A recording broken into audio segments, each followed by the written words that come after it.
ইরানের গ্যাস ক্ষেত্রে ইসরায়েলি হামলার প্রতিশোধ নিতে মধ্যপ্রাচ্য জুড়ে পাল্টা হামলা চালিয়েছে তেহরান। এতে লক্ষ্যবস্তু করা হয়েছে সৌদি আরব, কাতার ও সংযুক্ত আরব আমিরাতের একাধিক জ্বালানি স্থাপনা। ইরানের এই কঠিন প্রতিশোধ গ্রহণের পদক্ষেপে পুরো অঞ্চলের বিদ্যুৎ ও জ্বালানি সরবরাহ ব্যবস্থা ভেঙে পড়ার উপক্রম হয়েছে। ইরানের হামলায় কাতারের প্রধান গ্যাস ক্ষেত্র রাস লাফান ব্যাপক ক্ষয়ক্ষতির সম্মুখীন হয়েছে। এর প্রতিক্রিয়ায় কাতার তাদের দেশ থেকে ইরানি সামরিক ও নিরাপত্তা কর্মকর্তাদের অবিলম্বে বহিষ্কারের নির্দেশ দিয়েছে। অন্যদিকে হামলার কারণে সংযুক্ত আরব আমিরাত আবুধাবির হাবশান গ্যাস স্থাপনা বন্ধ করে দিয়েছে। সৌদি আরবের দুটি তেল শোধনাগারেও হামলার খবর পাওয়া গেছে।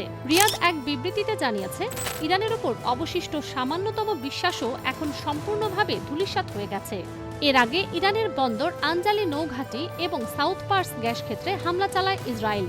এ ঘটনার পর ইরানি প্রেসিডেন্ট মাসুদ পেজেশকিয়ান হুঁশিয়ারি দিয়ে বলেছিলেন, এর ফল হবে অনিয়ন্ত্রণযোগ্য, যা পুরো বিশ্বকে গ্রাস করতে পারে।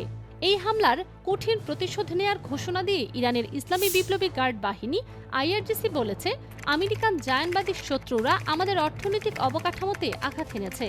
আমরা এর উৎসস্থলে আঘাত হানার পাশাপাশি সংশ্লিষ্ট দেশগুলোর জ্বালানি অবকাঠামোকে বৈধ লক্ষ্যবস্তু হিসেবে বিবেচনা করছি। ইরান এরই মধ্যে উপসাগরীয় অঞ্চলের আরও 5টি গুরুত্বপূর্ণ স্থাপনা খালি করার নির্দেশ দিয়েছে। এর মধ্যে রয়েছে সৌদি আরবের সামরিক শোধনাগার ও আল জুবাইল পেট্রোকেমিক্যাল কমপ্লেক্স, আমিরাতের আল হাসান গ্যাস ক্ষেত্র এবং কাতারের মাসাইদ হোল্ডিং। সাধারণ নাগরিকদের এই এলাকাগুলো থেকে নিরাপদ দূরত্বে সরে যাওয়ার আহ্বান জানিয়েছে আইআরজিসি। কড়া হুঁশিয়ারি দিয়ে আইআরজিসি বলেছে, নিজেদের জ্বালানি খাতে আবার হামলা হলে উপসাগরীয় প্রতিবেশীদের তেল গ্যাস অবকাঠামো পুরোপুরি ধ্বংস করে দেয়া হবে। ইরানের রাষ্ট্রীয় মিডিয়ায় প্রকাশিত এক বিবৃতিতে ইসরায়েল ও যুক্তরাষ্ট্রের উদ্দেশ্যে আইআরজিসি বলে, আমরা আবারও সতর্ক করছি যে তোমরা ইসলামিক প্রজাতন্ত্রের জ্বালানি অবকাঠামোয় হামলা করে বড় ভুল করেছ। এর জবাব দেয়া শুরু হয়ে গেছে। আবার হামলা করা হলে তোমাদের এবং তোমাদের মিত্রদের জ্বালানি অবকাঠামোয় আক্রমণ থামানো হবে না, যতক্ষণ না তা পুরোপুরি ধ্বংস হয়। এবারের জবাব আরও অনেক বেশি করা হবে। এর আগে ইসরায়েল ইরানের বিশাল সাউথ পার্স গ্যাস ক্ষেত্রে হামলা চালায়। এ খবরে তেলের বাজারে বড় ধাক্কা লাগে।